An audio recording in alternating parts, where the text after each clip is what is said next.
যদি কারো শরীরে এই তিনটি চিহ্ন দেখতে পান বুঝে নিবেন ওই ব্যক্তি জাহান্নামী। জাহান্নামী ব্যক্তিদের শরীরে দুনিয়াতেই তিনটি চিহ্ন ফুটে ওঠে এবং এই তিনটি চিহ্ন যদি আপনার অথবা কোনো ব্যক্তির শরীরে দেখতে পান বুঝবেন ওই ব্যক্তি মহাপাপী এবং তার জন্য জান্নাত হারাম। কি সেই তিনটি চিহ্ন তা জানতে হলে দেখতে থাকুন আজকের ভিডিও। প্রিয় দর্শক, আপনি যদি হযরত মুহাম্মদ সাল্লাল্লাহু আলাইহি ওয়াসাল্লামের উম্মত হয়ে নিজেকে ভাগ্যবান মনে করেন অবশ্যই আলহামদুলিল্লাহ কমেন্ট করবেন। আজকে আমার প্রিয় নবীর ভালোবাসার মানুষগুলোকে দেখতে চাই। প্রিয় দর্শক, অবশ্যই ভিডিওটি শেয়ার করতে ভুলবেন না। আপনার একটি শেয়ারে হয়তো অনেক মানুষ হেফাজত হবে। তো চলুন শুরু করা যাক আজকের ভিডিও। পৃথিবীতে ঝড় তুফান হওয়ার আগে যেমন একটি আলামত দেখা যায়, কোনো বিপদ আপদের আগে যেমন লক্ষণ দেখা যায়, ঠিক তেমনি জাহান্নামী ব্যক্তিদের মৃত্যুর আগে শরীরে তিনটি চিহ্ন ফুটে উঠবে, যা দেখলে বুঝতে হবে ব্যক্তিটি জাহান্নামী। জাহান্নামী ব্যক্তিদের শরীরে প্রকাশ পাওয়া চিহ্নের মধ্যে প্রথম চিহ্নটি হলো তার চেহারা কালো হয়ে যাওয়া। আল্লাহ তাআলা প্রত্যেকটা মানুষকে আল্লাহ প্রদত্ত নূর দ্বারা সৃষ্টি করেছেন, কিন্তু যে ব্যক্তি একটানা পাপ কাজ করতে থাকবে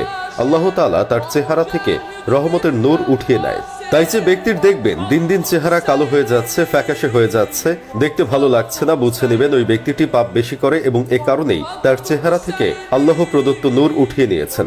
যাদের চেহারা জন্ম থেকেই কালো তাদের চেহারার ভিতরেও দেখবেন একটি মাধুর্য আছে, চেহারার মধ্যে উজ্জ্বলতার ভাব আছে, একটু মায়াবী বর্ণ আছে।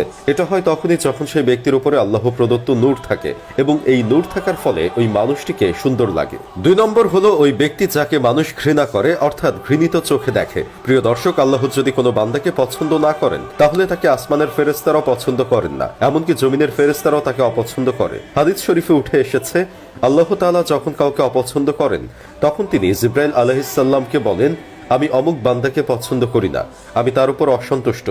তখন জিবরাইল আলাইহিস সালাম ওই বান্দার উপর অসন্তুষ্ট হয় এবং সপ্তম আকাশে ঘোষণা করে দেন যে ওই ব্যক্তি আল্লাহর অপছন্দনীয় একজন বান্দা।